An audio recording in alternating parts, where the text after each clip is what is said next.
Welcome back, everybody. Hope you're enjoying the event. And now I have Warner Chaves with me and a very talked about topic, the technology, the product, which is Azure Synapse. I mean, everybody's talking about it in big data world, in data warehousing world. And we really wanted that we covered this topic as part of Azure Data Analytics. And none better than Warner Chaves, who is a data platform MVP for many years. He's also a Microsoft Certified Master. He works for Pythian, and over the last 15, 20 years, he have done a lot of work around data and analytics. And one of the key things about Warner is that he has done massive projects and works for some of the biggest companies, leading names in the business world. So Warner, thank you so very much for joining us in this session. Thank you, Amit, for having me here, and thanks for everybody joining us today. I always appreciate, people taking time of their lives to learn with us and to learn from us. It's something that I'm really thankful about. So.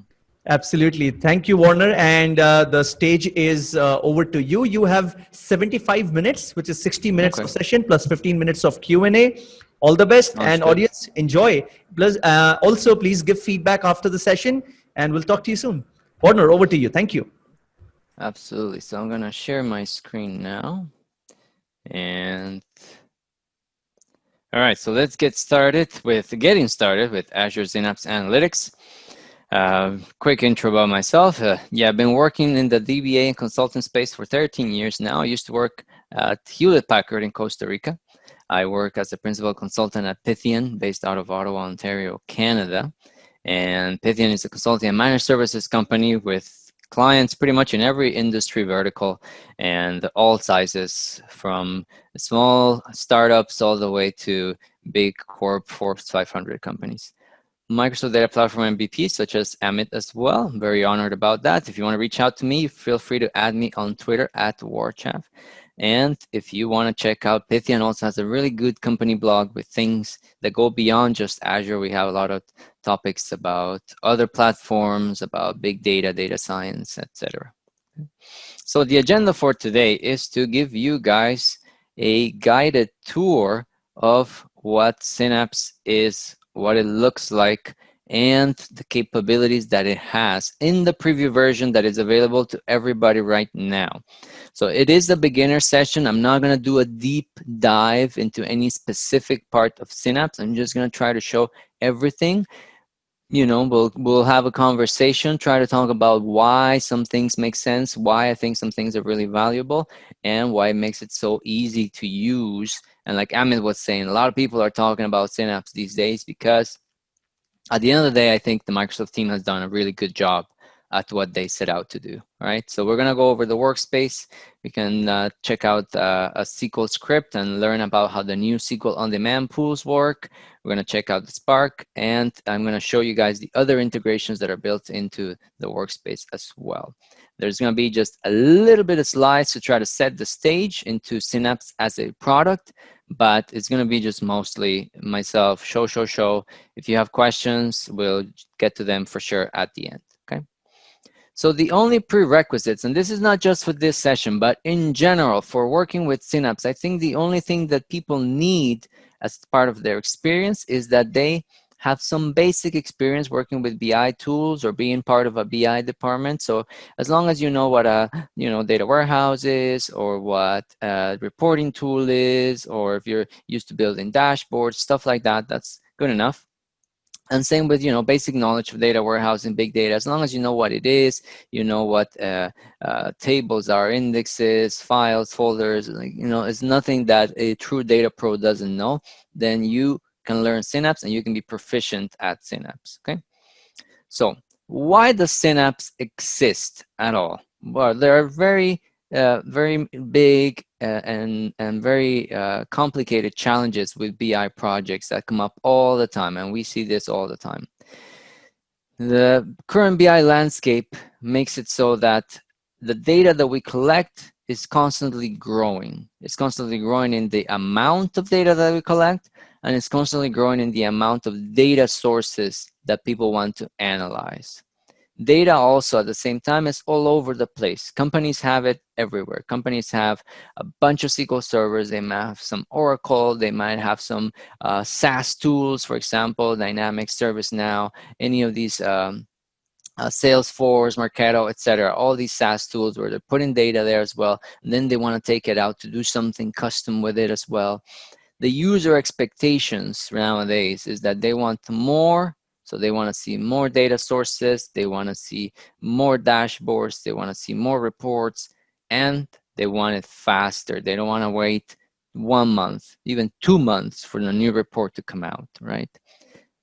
Next, user expectations. They're moving towards more interactivity. So we're moving away from, if you guys are, BI professionals for a while and you're veterans, you probably know very well tools like, for example, Cognos, or tools like business objects, or tools like even the Microsoft own SQL Server reporting services, which were built in a time where it was more about static report presentation, and there wasn't a lot of interactivity other than maybe, you had some drop downs to select some parameters or stuff like that, right?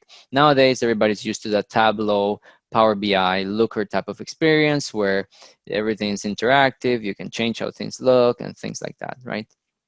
And then on top of all these things that we have to deal with, there are security requirements that we have to also comply with, right? So we have to make sure that everything is properly governed, that there's permissions, and that we can only authorize people that we want to the data that we need, and so on, right?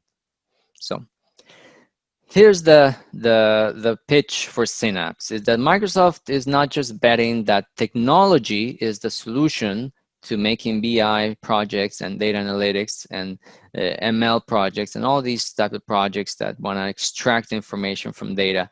They're betting that it's not just technology that is the solution. And when I say just technology, I mean, column store engines, the performance of Polybase, the optimizations done on SQL on demand for Parquet files, the optimizations now that we have in Spark with things like Delta Lake tables and things like that. These are technology solutions, right? But part of the solution as well is very tight tool integration between all these different things to be able to make the data engineer worker very productive, right? That's really the secret sauce inside Azure Synapse Analytics, right? So it is a new service. Right now, it's still considered preview, but it bundles the entire data engineering experience in one workflow. And the version that I'm going to show today is the version that is currently available for everybody. If you want to go and just use it as a preview in the portal. Microsoft already has another version that is not yet in the portal that they just showcased, maybe it was 2 weeks ago at Microsoft Ignite, that already has the ML Studio capabilities built into the workspace. So the workspace is just getting more powerful. I would expect, hopefully, we get that ML functionality maybe in the next couple of months. I'm hoping I will get it before the class that I'm going to do for the Data Platform Summit, so I can throw it in the class as well. Anyway, so the workspace, what is it? At the very core of the workspace, there's Data Lake Storage Gen 2. So this is the new Data Lake Storage that Microsoft developed. If you guys are familiar with the history in Azure of Data Lake Storage, at the beginning of times, Data Lake Storage Gen 1 was developed as a separate product from Azure Blob Storage. And it was only limited to a few regions, and it didn't really get massive adoption because of that as well. So Microsoft went back to the drawing board. They created Data Lake Storage Gen 2, which is built on top of Azure Blob Storage. So it's available globally. It is now a first-class citizen of the Azure services. And on top of the blob storage, we have Spark Pools, which is a Spark runtime that can read files from Data Lake Storage.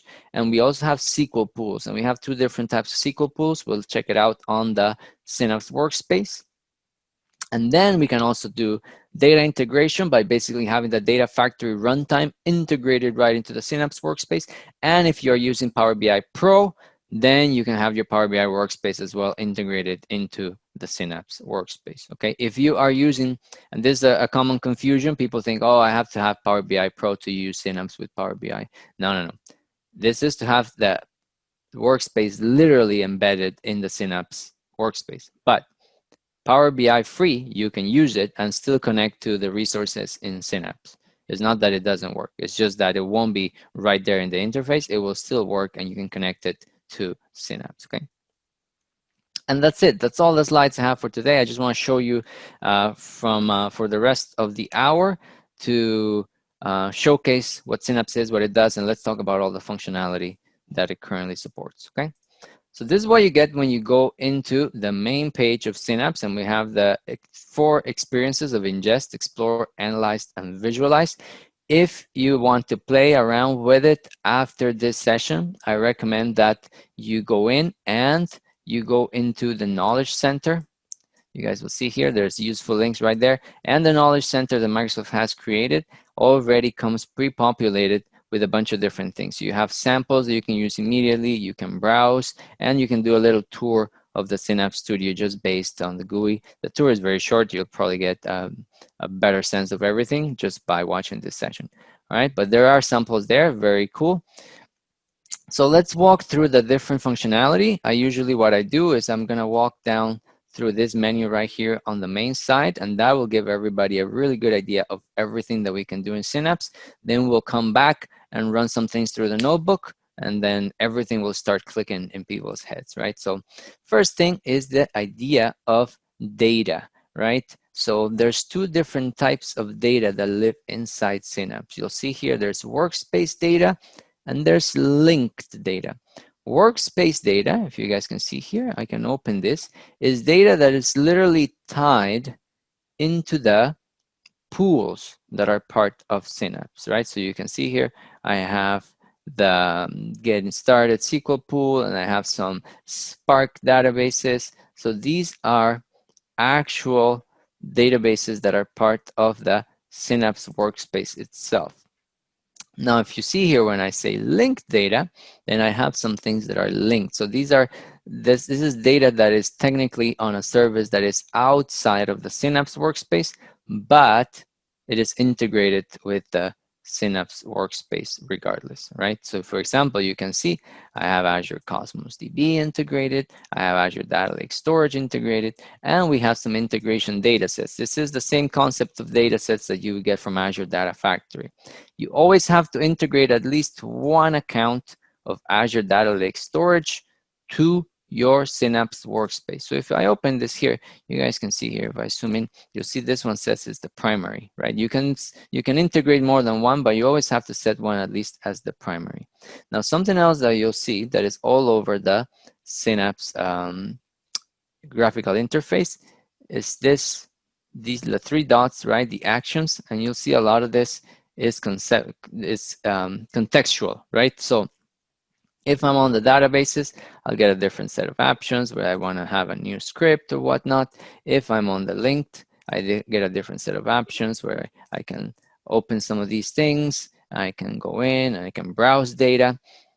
And you can see there's the experience of the Data Explorer built into Synapse as well already. So you can browse your data here. And you have different options if you want to create a new script, a new data flow, new integrated data set, if you want to upload, download files, create a new folder, and so on. And then you have this tab developer environment, right, where you can switch back and forth between what you're doing, between the different notebooks. For example, this is a Spark notebook. I'm going to close it. And this is, for example, another Spark notebook. I'll leave that one open. And you can still browse your data, you can look at the files, and it can open a different file if it's something you can download. And all this experience happens straight through the graphical interface of the workspace. So you don't have to go out into a different experience to browse on your data lake accounts that you already linked, okay? So that's the main thing first here when you go to data. And you can also create different things, right? You could create a Synapse SQL database, or you could just link something new, right? You could link, for example, I want to link to another type of external data, right? In this case, we have Cosmos DB or the Data Lake Storage accounts as well, right? All right, go back to the workspace. And then we have this option of develop. This is where we store different artifacts that we create as part of our data engineering process, right? So for example, we see right now here, I have 3 different artifacts that I've created. So I have SQL scripts, I have Spark notebooks, I have data flows as well. And these are the equivalent of an Azure Data Factory data flow, for example. And you can also create, there's a couple more. I could create, for example, a Spark job if I wanted to, and it will all be here to share as well, right? So you can give access to the workspace to a small team of data engineers, for example, and they could all share these artifacts. Now, there's something here that it kind of bugs me. I'm hoping that the team is going to add, and is the fact that this is all flat. I can't add any folders, right? So right now I just have a few scripts, a few notebooks, but you can imagine as this keeps growing and people use it more, and then you have hopefully integrate with a team of data engineers. It would be really nice if there was a way to organize these into folders, but right now they're just flat, right? These scripts as well, they also have their own actions if you want to open them, export them, copy the link to share, and etc., right? Or you can clone it as well if you want to just have a copy and then work from the copy, and basically like a save as that you would do in Office, right? And we'll go back and we'll come back and see what walk through the interface here for the notebooks, right? But right now the important thing is that it comes built in with the ability to add all these resources: SQL script, notebook, data flow, or Spark job definition. And once you create them, you can keep track of them right here. Another thing that is not there, not here yet, but I would expect also to come fairly soon, hopefully, is any integration with source control. But considering how GitHub is now a Microsoft company, I think it's probably just a matter of time before this is integrated to GitHub. And then we have source control of our scripts and our notebooks and our data flows, etc. Right? Okay, let's keep going here. Orchestrate. So when you orchestrate, it just basically means you can create the objects that are related to the ADF, to the movement or transformation of data. So you can create either the pipeline, or there's also this copy data tool, which is basically the wizard, is similar to the wizard that is in Azure Data Factory. It's pretty much the same thing, that allows you to move data from point A to point B, and then you can decide whether you want to transform it. So instead of doing kind of like ETL, it's more of an ELT type of approach: extract, load, and then transform after it's been loaded, right? You can add those here as well. If you go into any of these, for example, I click on here, and again, it's integrated into that developer experience. It just opens a new tab, and you can carry on from here doing any of the things. This is all functionality that is equivalent to Azure Data Factory, right? Same sources, same type of activities. I'm going to close that down. And let's keep going here. Monitor. So this is where you're going to be monitoring the different things that are happening inside your workspace. So for example, we have the idea here of pipeline runs. So whenever an ADF pipeline executes, you can keep track of them here. Trigger runs, and I'll talk about triggers in just a couple of minutes, but you can also keep track of what the triggers are doing. Integration runtimes. So what are integration runtimes? If you are familiar with Azure Data Factory, then you will be familiar with the concept of integration runtimes. It's basically the compute of Azure Data Factory and how it connects into the different data sources, right? So right now, for example, I have this auto-resolve integration runtime, which is in Azure, and it's completely managed. I don't have to do anything with it. If, for example, I wanted to integrate some on-premises data sources with my Synapse workspace, then I could install the integration runtime on-premises, registered with Synapse, and then I would be able to, for example, develop a pipeline that copies data from my on-premise data sources to the cloud, right? So that is the use of the integration runtimes. Because right now, for example, in my lab environment, I'm only using Azure data sources, and obviously my Synapse is in Azure, then I can just use the auto-resolved integration runtime that Azure includes, and I don't have to install one on my own. But if you had something different, for example, either an on-prem data source, or maybe even data sources in a different cloud, or data sources in this Azure region, but inside a very controlled and secured virtual network, then you might need to run your own integration runtime. Okay. Anytime that you run a particular query on a notebook through Spark, you will get this here, or if you run a job as well.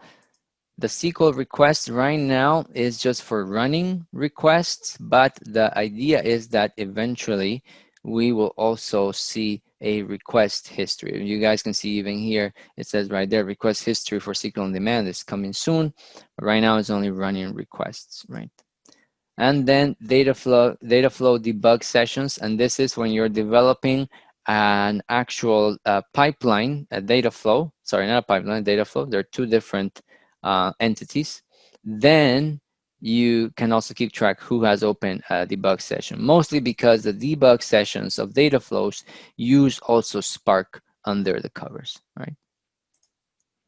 All right, so now let's look at the managed experience. So there's something very interesting here. So if you're not familiar with Synapse at all, then this is the biggest change right here from the start, is that there are two different engines to do SQL-based processing.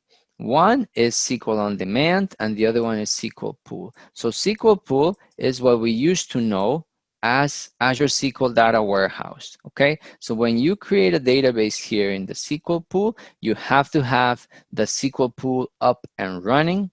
And while that SQL pool is up and running, you are paying for the resources, even if you're not using it. And this is a full-blown cluster that has its own optimized storage. It has all the Azure SQL DW capabilities of the column store, of the resource groups, etc., etc. And for example, it all goes, the biggest difference is that this is all stored in SQL Server data files, right? And those data files sit on the fast premium storage of the SQL pools, and they get cached on the SQL cluster, etc., etc., right? So this is what Azure Azure SQL Data Warehouse used to be. And the biggest difference, like I said, is that it's a SQL engine that under the covers, it uses the SQL data file formats, it uses all the SQL Server features and so on, okay? SQL on demand, on the other hand, is different. SQL on demand interacts only with Azure Data Lake. And the name of on demand comes because you don't pay unless you're running a query. And your queries are charged by the amount of data that they read. So if you ran query 1 at the morning and then you didn't do anything, and then you ran query number 2 in the evening because you were doing maybe some analysis or some data science work or whatnot, and there's a big gap where you didn't use anything, then you're not paying for it, right? This is a big difference with the SQL pool. The SQL pool, if I started it up in the morning and I ran the first query at 6 a.m., right? And then I left the SQL pool up and running, and then query number 2, I didn't run it until 6 p.m. Well, SQL pool, if this was up during this whole time, you're gonna pay for those 12 hours, right? Whereas SQL on demand, as long as you're not querying, you're not paying. The catch here, people would say like, well, why would I use SQL pool versus SQL on demand? Well, the catch is that SQL on demand is an engine, like I said, that works only with Azure Data Lake. And that means that it's all based on folders and individual files, right? And the formats that it supports, you could read CSVs, for example, or you can read any form of delimited text, right? CSVs, text files, tab delimited files, etc. But to really get the proper performance and to really be able to scale, it's recommended to use Parquet files, right? So Parquet is pretty much the de facto standard that Microsoft is supporting on the SQL on demand engine, and it's basically saying, look, you can use delimited files if you want, like comma delimited, tab delimited, pipe delimited. That's okay, it will work, but If you are thinking of adopting the SQL on demand for real implementation and you want to have large amounts of data there, then we recommend that you use Parquet. And if you're not familiar with Parquet, basically the biggest advantage, Parquet has two big advantages. First is that it's already compressed, and second, actually I guess it's three. Second, Parquet also has metadata in the files of the own values that are inside of it. So it will tell you min, max, for example, of the different columns.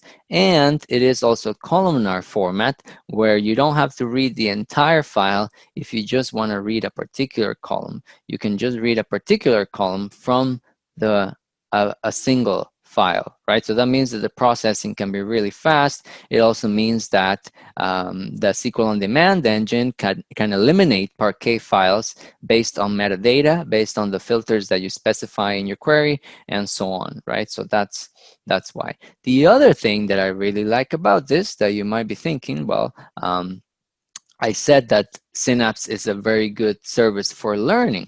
Well, this is a big difference, right? For example, if you have never played around with Azure SQL DW, I've had a lot of people that tell me, I wish I could learn SQL DW, but it's really expensive to get it up and running. If I just starting it, I believe the entry cost is Microsoft pre-allocates 1 terabyte of storage, which in a month is about $300. So for a lot of people, learning SQL DW was kind of a non-starter because of the difficulty of getting a lab environment, and obviously you don't want to pay for a whole month. And yeah, you can just create it and then play with it, but you have to then destroy it completely when you're done too, right? So it wasn't as learner friendly as SQL on demand. SQL on demand is very learner friendly, whereas you just have to load your files into Azure Data Lake. Then you can play around with SQL on demand. You just pay by the query. You just pay by the amount of data read. You know, if you don't come back to it for a few weeks because you're busy, and you don't pay anything, when you come back to it, everything's going to be there waiting for you, and you don't have to pay anything other than the Azure Data Lake storage. Okay, so that's why I think it's very, very valuable for people that want to learn SQL, data engineering, data integration in general. SQL on demand is a great option where you can learn with very limited expense, right? Now there are Spark pools as well. As you can see here, I have my demo pool, and there's a few options that you get with your Spark pools. Actually, I wanted to show the options of that you get with SQL as well. If you see here, SQL, the actual SQL pools, you can start it, you can stop it, right? And if you have it up and running, you can also scale it. Now, SQL on demand doesn't have any scaling options right now. So you run SQL on demand, you run a query, and you get the result back, and that's it for now. If you guys see here, we have the sizes, and you can see my SQL pool is set to the W100, and this one just says auto. So basically right now, there is no way to tell the SQL on demand engine to give me more compute power. It's all auto allocated by the Synapse engine under the covers, right?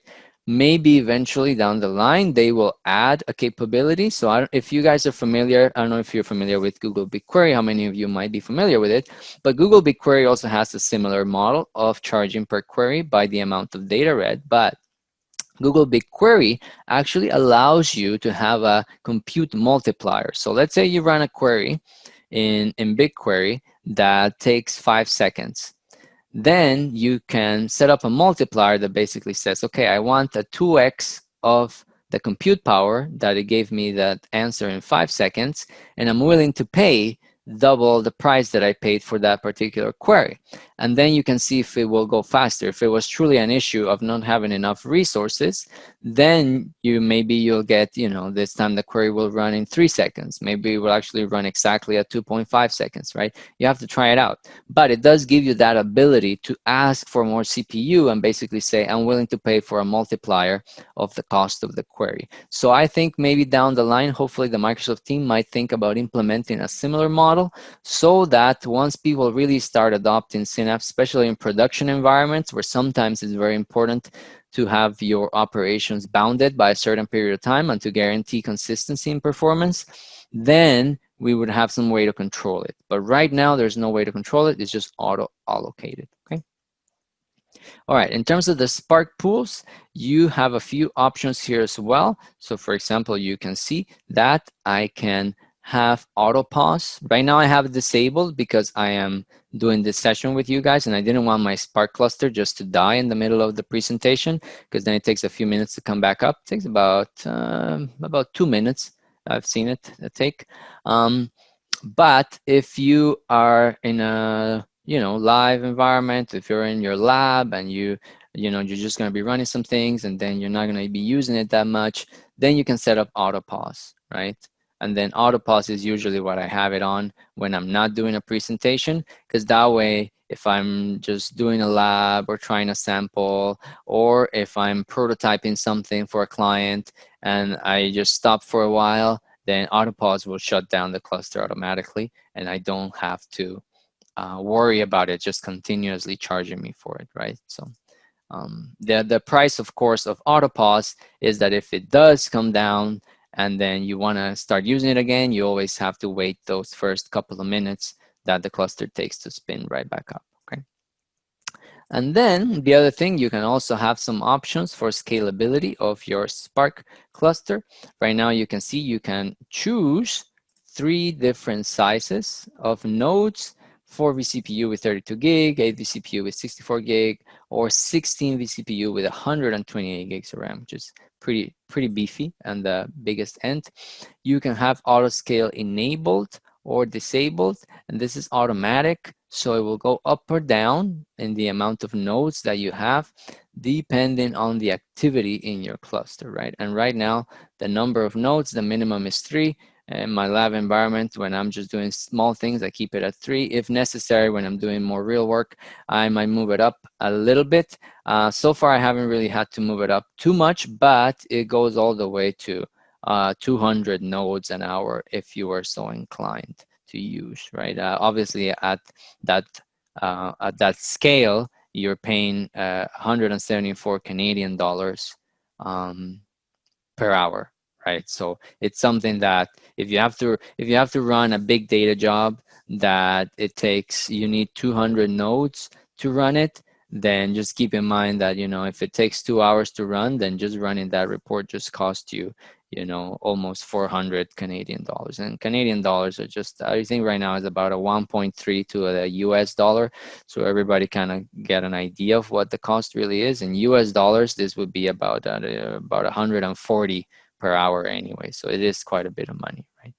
But if you're just running with a smaller amount of nodes, for example, 15 nodes is just about $9 US an hour, and you wouldn't be running it 24/7. Maybe you are running 24/7, maybe not, but usually these Spark clusters, people will bring them up to do some heavy duty analytics, and then they can come down for the rest of the day. Or if it's somebody that's like a data scientist, for example, then maybe they can work with a smaller cluster, or they will work for a little while, then the cluster will auto pause and so on. So there are definitely different ways that you can use to control the cost of the Spark piece as well, okay? Link services, like I mentioned before, these are services that are outside of the scope of that workspace, but we are still working on them. You can see here the formerly SQL DW, Azure Synapse Analytics Engine, the actual SQL pool, that is seen as a linked service as well. I have some SQL databases that I have as a linked service. I have blob storage, Cosmos DB, etc. If I go here, you guys can see the amount of linked services that you can create that you can then use in your pipelines and integrations is very, very big, right? Like pretty much anything that you can think of, there is a way to integrate in some way, as long as you can reach them through the internet or through an integration runtime. Okay. All right, triggers. So this is something that is pretty neat in terms of orchestration. If you're familiar with ADF, then you'll be familiar with this. If not, it is something that comes very natural for ETL or data integration developers. And basically what it means is that you can trigger a specific pipeline based on three different things: either the schedule, a tumbling window of time, so you say recurrence every so often, or you can also set it to be an event, right? So for example, if you choose it to be an event, you can select an Azure subscription, then you can select a storage account, you can put a container, and you can say, okay, I want to match every blob that begins with something or that ends with something. And if the blob is created, so for example, if a file was added in a folder, then trigger this pipeline. That's this pipeline that basically, checks to see if it needs to load the file, for example, or if the blob is deleted, then, for example, if it's something that we need to use the blob being deleted as part of a process that says, oh, now we have to trigger something else, or maybe now we have to actually go ahead and delete some data from the warehouse, etc., right? So this allows you to only trigger pipelines on demand instead of having to have a trigger that will run on a schedule, and then every hour is going to do something even if there's no actual work to do. Or for example, the files came at the half hour, but we had to wait until the full hour to be able to load them because it was set to a fixed schedule, right?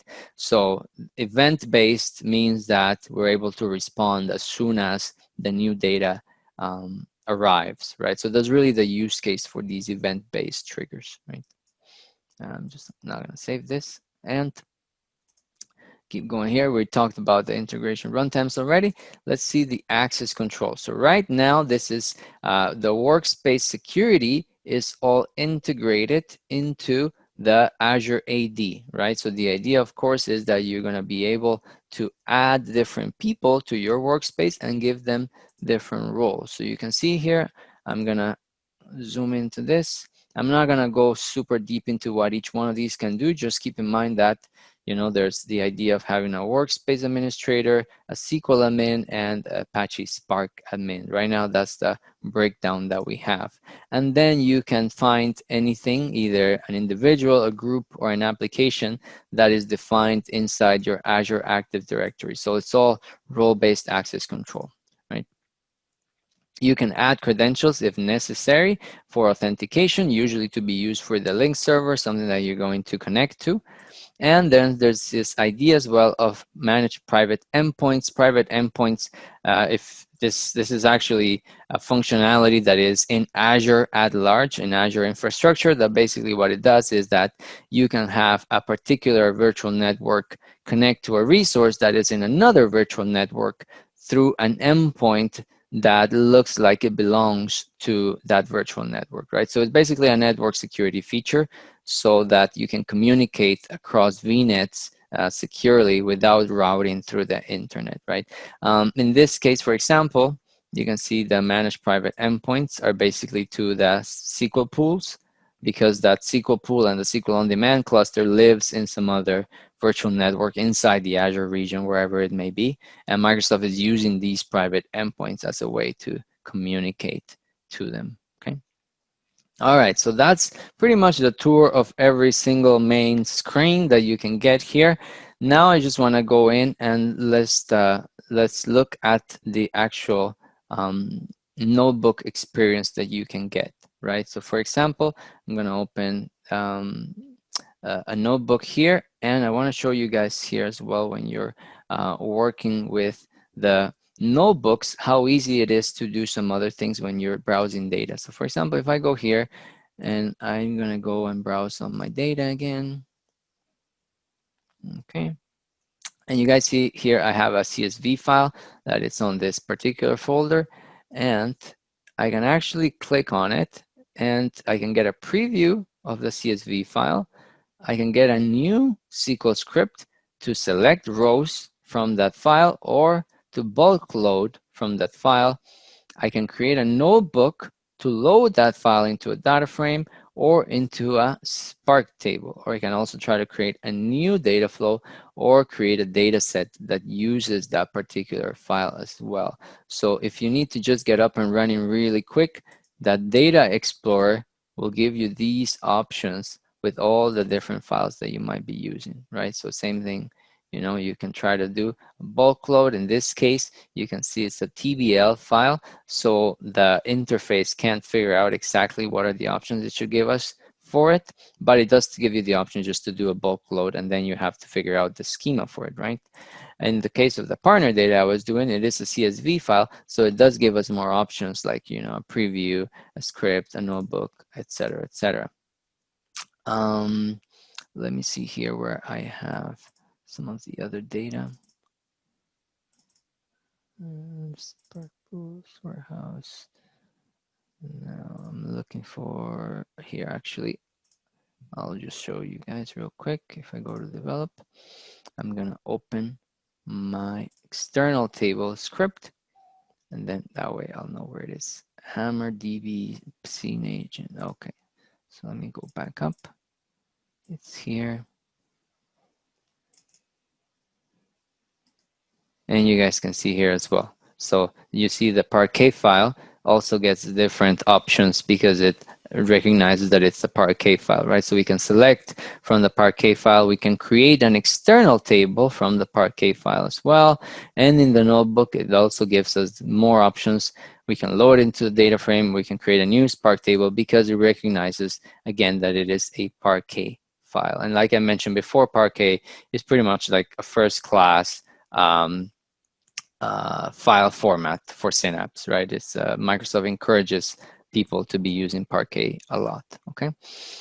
Now, if we go back into the notebooks, you can see like the tight integration, as I mentioned, the integration is the secret sauce here. So I can run a notebook and I can select that I want to go into a particular pool.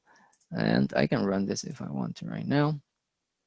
And you can see here at the bottom here, you can see the regions.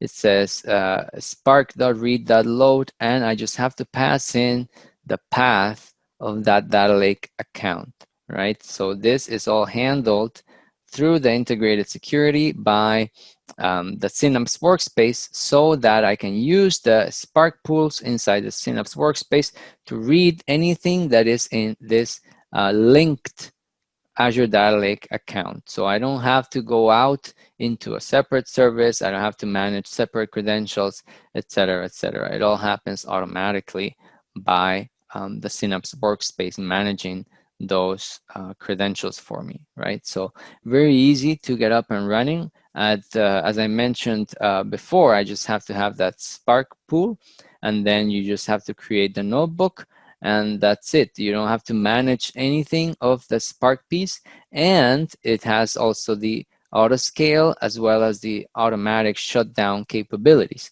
Now, if you're familiar, for example, with something like HD Insight, you will probably remember that HD Insight doesn't have some of these capabilities, right? HD Insight, for example, if you create an HD Insight cluster, you can't just have it come down on its own and not pay for it. You actually have to destroy it, and then you have to recreate it, and so on, right? So it's not as useful as this implementation of Spark. If you are using other things like Databricks, for example, Databricks also has this the capabilities to auto scale and to auto shut down. It also has notebook capabilities. So then it's a matter of what you want to use, right? If you feel like you don't want to give up Databricks because there's something in particular about the Databricks that you like more, well, you can still use Databricks and then just use that same Azure Data Lake account. And that's the cool part about this. Anything can be integrated through the Azure Data Lake layer. So I could have, for example, Databricks, because I like, let's say a particular ML package that is only in Azure Databricks. And then in that Azure Databricks, I run the ML package, and then that leaves a model trained inside an Azure Data Lake account. Well, then there's nothing stopping me from then taking that model in Synapse, reading it in Synapse, and doing something with it. Because as long as it's in an Azure Data Lake account, I can always read and write to it from the Synapse workspace as well, okay? The notebook experience is not super complicated in terms of what the actual graphical interface can do. You can add either a code cell or a text cell. You have ability here, the notebook, of doing PySpark, so Python, Scala, .NET through C Sharp, or just basic Spark SQL. And you can always use the magics here to basically say if you started by using PySpark, but then suddenly you switch to something else, you can just mark it as no, now it's SQL. This is basically, this drop down at the top is basically just to have the default of the cell. So if you don't say what it is, like for example in this one here, it's just going to assume that it is PySpark, right? So that's it. Now let's look at the SQL on demand. So this is the one that you only pay by the query. So you see, for example, here I do have, I had to create a master key for that SQL on demand database. And interestingly, like I said before, even though you're just paying for storage and you pay by the query, all these artifacts that you create, like the master key, like the database credential, like the definition of an external data source, you can see here, I'm making a data source called Synapse. That's basically the data lake account that I'm using to the Synapse container. All these artifacts are permanent, right? So that's something that's very important for people to understand. It's not like because it's SQL on demand and I pay by the query, that does not mean that I have to set up everything every single time that I'm running, right? That's not the way it works. It's just basically if you create something, that metadata gets stored and you can reuse it every time, right? So I don't have to create all these things. I already did it before, but I can use them anytime I want through the SQL on demand runtime, right? So same thing with here, for example. I'm creating a new file format. I call it pipe delimited and it has no header. So I just set up the field terminator here. It should just be the pipe. Oh, sorry, skipped around. And this file format is now permanent after I ran it once, right? So next time I run this particular a query against the SQL on demand that wants to use this file format, I don't have to redefine it. All the metadata, all these artifacts that are part of the SQL on demand database themselves are permanent, right? It doesn't matter if it's on demand and you only pay by the query. Now, as I mentioned before, the on-demand engine only reads and writes to Azure Data Lake, right? So it doesn't have the idea or the concept of actual permanent tables like Azure SQL DW, now known as the SQL pool, right? What it has is the concept of external tables. Right? External tables, you define the schema, and then you have to define the location where they're going to be coming from, either the folder where it's going to load a bunch of different files, or a particular file, a specific file itself, right? And you give it a data source and you give it a format. And once that's defined, then you can do whatever you want with it. So for example, here, I'm just going to try this, select start from nation. And that's a file that is sitting there in my data lake storage account. And you can see here, this is, if you're familiar with Polybase, for example, this is pretty much what Polybase does as well too. If you had, like for example, a Hadoop cluster with a bunch of different files and you define an external table for Polybase to query, then it's pretty much the same idea, right? And the SQL on demand engine, you can think of it as an engine where everything is an external table that is sitting on data lake storage. And in my case, as I mentioned before, it can do pipe delimited, but if I was building an actual real big data, a job or report using SQL on demand, I would be saving it in Parquet, right?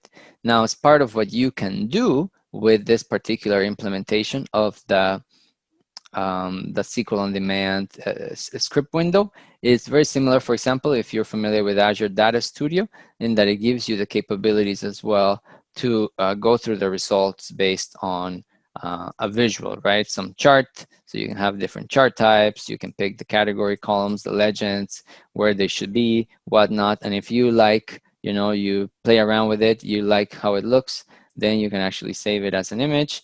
And you can save it as a JPEG, a PNG, or a vector file, and you can share that around if you want.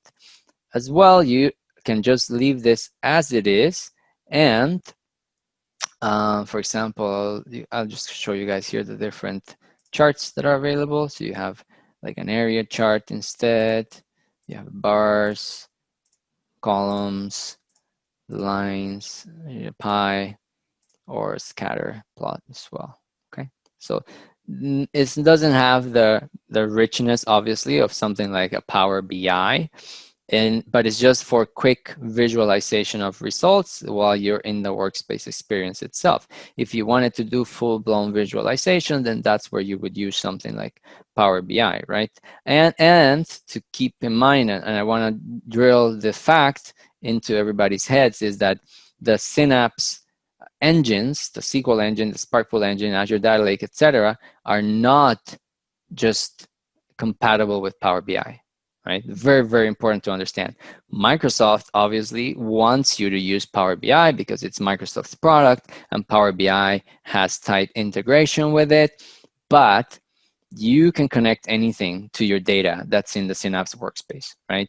If you rather use Tableau, if you rather use Looker, if you rather use Click, any of these other visualization or data analysis tools, you can use them as long as they're able to connect to either Azure Data Lake storage or connect to a SQL, like a regular SQL Server endpoint, which would be the SQL pool or the SQL on demand. They expose regular SQL Server endpoints, or the a Spark cluster, right? Which again is also exposed if you wanted to be able to connect from an outside source, right?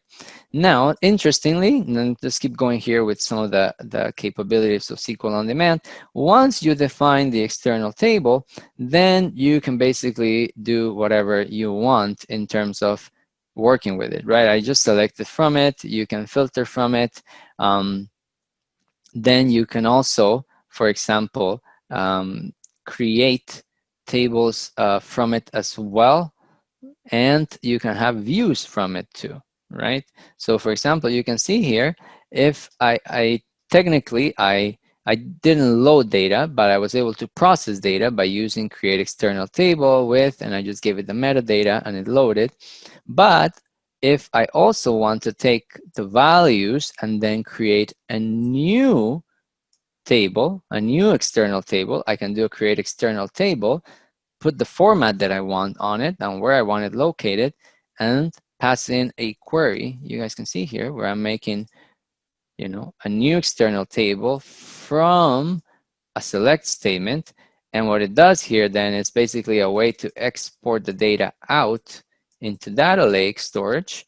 And I can also use this definition from now on inside the SQL on demand engine. So this is very efficient as well, because it gives me a table that I can use through SQL on demand. And it also gives me Parquet files that I can use with any big data engine, whether it's the Spark that lives inside Synapse Workspace, or whether it's a Databricks that I'm going to use with Azure Data Lake. As long as I can read that, then I have that data basically in a format that is reusable by multiple different engines. And again, this is all about productivity and flexibility and giving people different options of what they can do. And finally, the other thing that is very common as well is that you can create views, right, for on your SQL on demand. So you could create a view that refers to an external table, and then you just have to select, for example, I can select from that view. And if you look at this statement, there is no reference that will make you believe that it's not just a regular SQL Server select query, for example. Go back to the table, you see the results Saudi Arabia. It's the list of countries, basically, what I have there. And you can see that it's all transparent, right? So under the covers, this view is going in, querying that external table, bringing it in, and you can see it gives me the result regardless, but it happens all transparent to the user. There is no redefinition of anything. You just, after you define it as an external table, you basically can use it as a regular table to create any of the artifacts that SQL Server supports, right? So you can create views, you could create functions, you could create store procedures, and it all just works through T-SQL, right? And there's more to this. I mean, there's only so much I can obviously go down in 1 hour material, And I really haven't gone even into actually talking about how this can be integrated with other services, like for example, Cosmos DB, or how you can do data flows, how you'll be able to process data on demand on the pipelines, et cetera, right? So there's a lot in the workspace that goes beyond just what the graphical interface can do. There's a lot of capabilities that are also just because of what you're able to do with, let's say, Spark, or what you're able to do with SQL, or what you're able to do with joining data sets with data flows and presentation, et cetera, all right? But again, I hope at least I touched on all the main things, and I touched on all the advantages that I see right now for this idea of the Synapse workspace. And very, very important, again, is for people to understand the 3 different engines that live inside the workspace, right?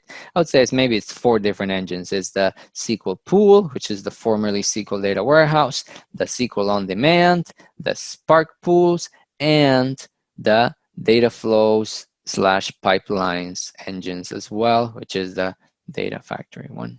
All right. So that's a lot of stuff in 56 minutes. Recap. It's a tightly integrated environment. That's what Synapse is, of different services. So what started separate, right? Azure SQL DW, Spark, and Azure Data Factory has now been integrated all into one single development and collaboration environment for data engineering, right? That's the idea, is to try to get more value, not just out of the pure technological value of each service, but also out of the improved workflow and improved user experience, right? There's seamless movement. You can move and do transition easily in the workspace between working on SQL and working on Spark, and soon is going to be even more services. Like I mentioned before, Microsoft already has a preview version that they were showing in night that already had the ML capabilities as well embedded into the workspace. I wouldn't be surprised if down the line we also see stream analytics integrated into the workspace as well. I think that will be a very natural fit too. So I wouldn't be surprised if that happens.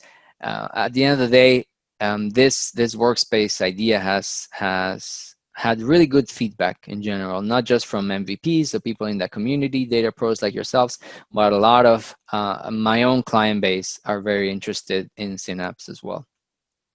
It is not just purely the same old services put in together in a brand new GUI. There are new things about the technology in general. For example, the SQL on demand is a brand new engine built directly to do T-SQL against the Azure data lakes. That's completely new. There are new concepts, for example, like the Synapse links. I didn't go in detail on that, but that's basically the idea that you can do query from Synapse sources like Cosmos DB or Azure SQL DB without doing any ETL. That's something that is really powerful. And it makes it, this is the part that I like for people that are not really haven't gone deep into the data engineering or the analytics space, but they want to put that into their resume, get that into their careers, is that it makes it really easy to get up and running, and you don't have to worry or think about architecture decisions or configuration of how to integrate all these pieces. You just go and create the workspace, and your pools are there, and you just have to like choose the sizes, and that's it. You are done, right? So for somebody that's learning, it's amazing. For people that want to have an analytics environment that everything has been set up and integrated for you, that's a really big bonus for companies as well, because it's something that a lot of different companies struggle with, where they have a big data environment, a SQL environment, ETL tools, everything separate. A lot of time is spent on just trying to integrate them and being productive, right? At this point, we can take some questions. Yes, Warner, a lot of questions. Would you like to scroll through the questions in the Q&A panel? Oh, yeah, absolutely. And you Let can me see. answer as per your convenience, yeah. Yes, if we have to learn ADF or Azure Synapse from scratch, which one would you suggest? So technically, if you learn everything, not everything, but if you learn about the four main engines of Synapse, as I mentioned, SQL, SQL on demand, Spark, and the pipeline data flows, when you learn pipeline data flows in Synapse, you are learning Azure Data Factory.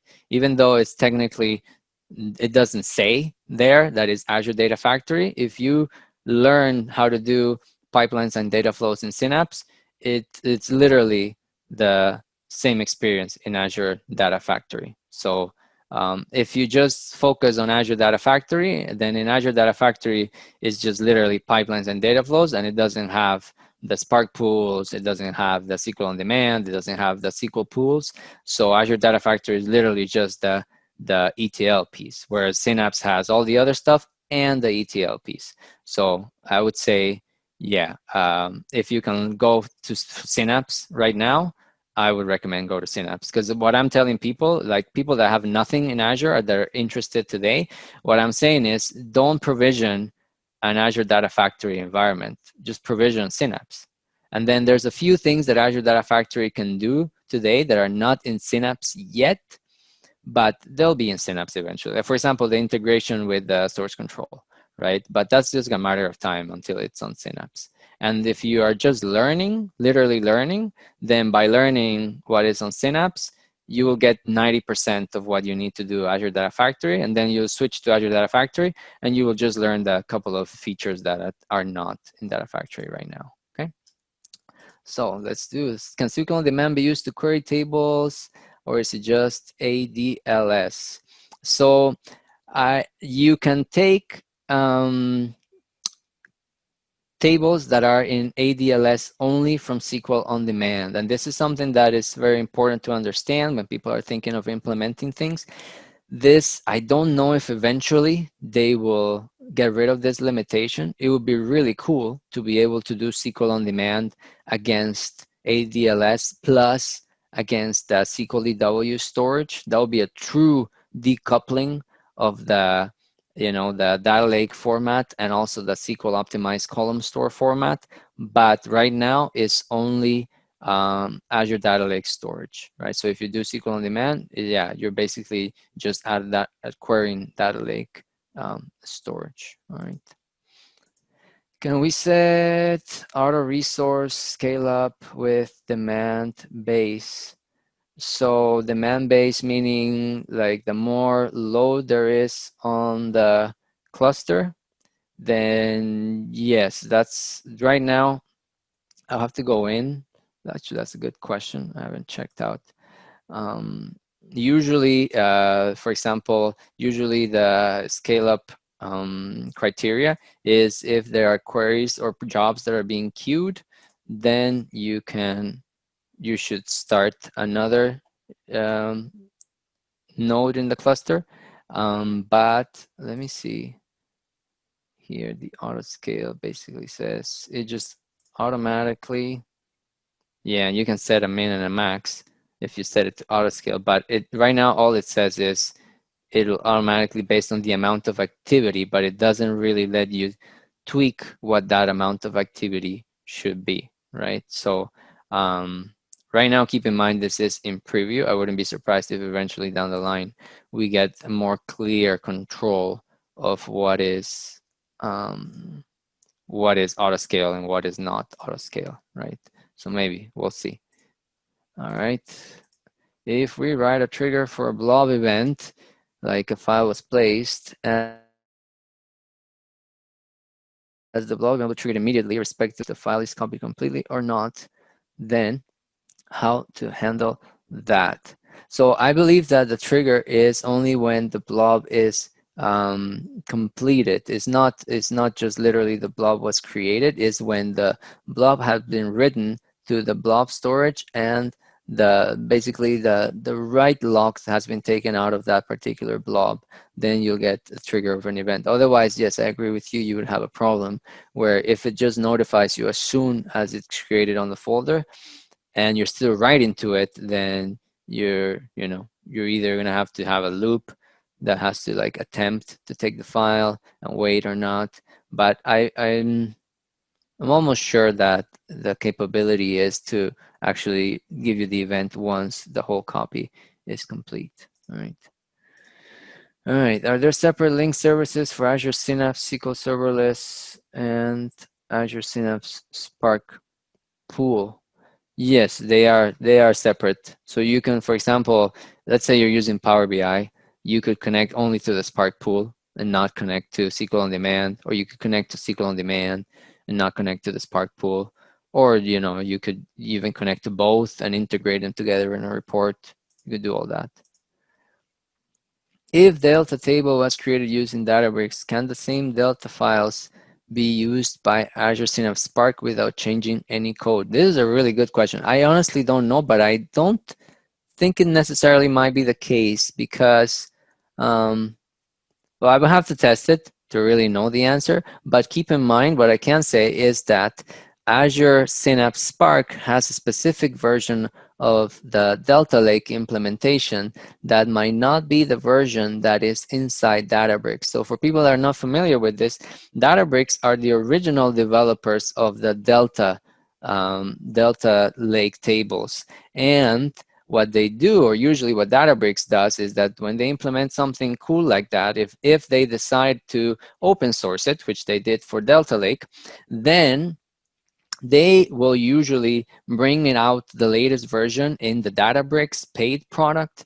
Like you have Azure Databricks, for example, and then over time they will add it to the open source version as well, right? So I believe, for example, right now the implementation of Synapse Spark lags by several versions to what you get in Databricks because of that, right? So I'm not sure really that you will be able to go back and forth between both engines using Delta Lake, but it's not something that I've tested. So this is a good one to test, but I would have to say right now, I'm not really sure you can do that. All right. For link services, we can see cost details in cost management. How can I see cost details for services created as part of the workspace? Well, that's just built in your subscription costs. So you have to go look into the resource breakdown for your billing, but that's not right now exposed. That's a great question because everybody wants to know, how much money you're spending. But right now, to the question specifically, the billing is not integrated into the workspace itself. It would be pretty cool, actually, now that you mentioned that. Something that they could implement is to have some sort of bill dashboard just built into the workspace itself so that you can, see how much money you're spending by working on the workspace. But right now it's a separate experience, right? You just have to go into the regular subscription billing and look at it there. All right, done. Is Synapse being used for production right now? If not, by when? So right now, I'll tell you from all my clients, I'm not using it in production because it is in preview, and without preview, there are no SLAs, right? Sorry, without coming out of preview, there are no SLAs. So it's something that I as a matter of usual procedure, I don't recommend people put on in production a service that is still in preview because A, it doesn't have any SLAs, B, support is kind of like best effort because it's still in preview, and C, there are things changing all the time. So some days I go in and there's a button where there didn't used to be a button, or there's an option on a right click that wasn't there anymore. So things are changing a lot these days. So that's why I would hesitate to put in production. But I can tell you that we are actively showing it and prototyping with people, because the expectation, I would say, is that this will be GA by end of the year. And then there's a lot of interest in adoption. I've found that the level of interest that I'm seeing on Synapse is bigger than I ever saw with SQL Data Warehouse, for example. Just to try to make a point of comparison, I believe we will see more adoption of Synapse than we saw adoption of SQL Data Warehouse. And I am getting a lot of interest from people that are, they want to be ready when Synapse is going GA, and they're actively evaluating it, they're actively prototyping with it, they're already thinking about how they're gonna migrate some other workloads into it, getting their staff ready, and so on, right? So what I would say is I wouldn't put it in production today, but usually these projects, all these analytics projects, is something that doesn't just happen, overnight.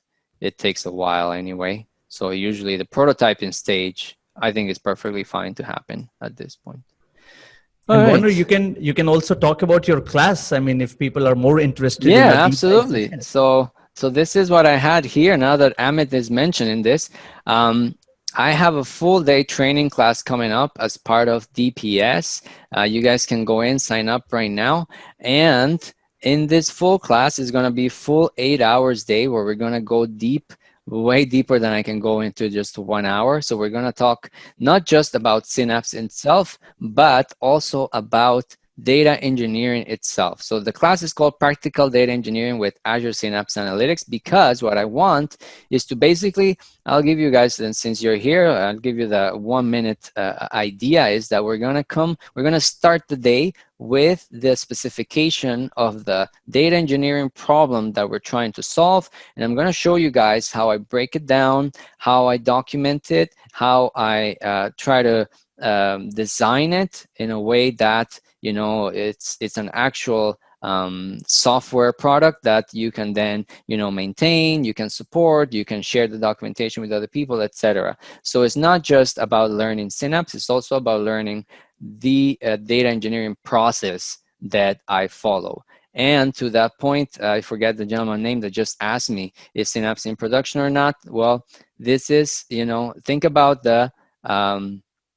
the market opportunity of being able to say, as soon as Synapse is in production, you are already somebody that's trained with Synapse and you know your way around it. And not only do you know your way around it, but you can also follow a process that I followed hundreds of times that I know is successful, that I know works, basically, right? So you're not going to be stumbling in the dark with a tool where you know the technology, but you're don't know about the data engineering process itself. So I'm really excited about this.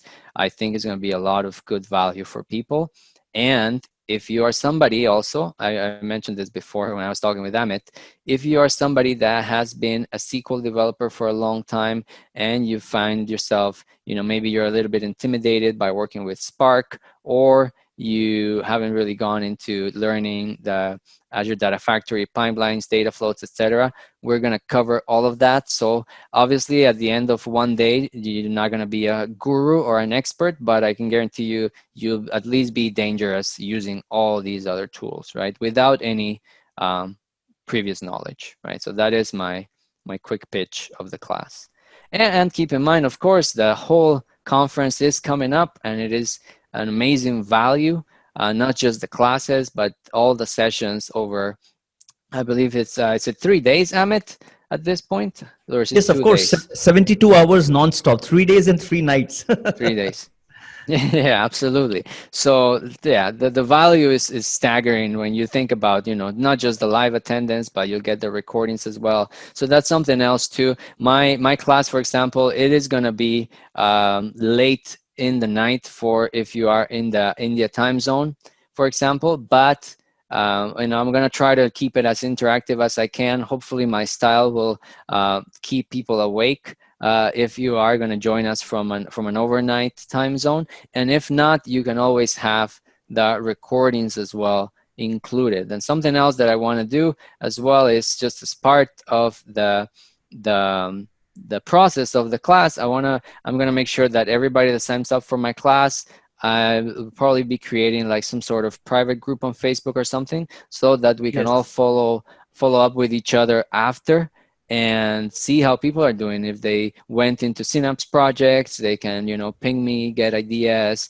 bounce around, kind of like a mastermind of data engineers that have all taken the course, right? So I'm hoping that And people get a lot of yeah. value out of that. And Warner, another key thing that we have done this time, which I didn't call out explicitly, is that the 8-hour class is broken into 4 hours each day. So Yes. of course, we have to do it in a specific time zone, but and whatever time zone is, you can go to data platform virtualsummit.com and check what the class time zones are. So 4 hours each day, which means 8 hours is split into 2 days. So you get to balance your work and life and learning all together. So you don't have to really sweat it out for 8 hours continuously, and because it is broken into 4 hours Yeah. each day. So even if it is a little It's better odd, for learning it's anyway. great. Yeah. Yeah. Yeah, it's better for learning too, because there's only so much you can absorb, right? In one shot. Yeah. Usually when you do like full 8 hours, you don't really have, you don't really let your brain digest that much, right? And if we break it down, these half days, like you said, you get value of just doing, your family things, your other work things, etc. But you also get to, go to sleep, think about it.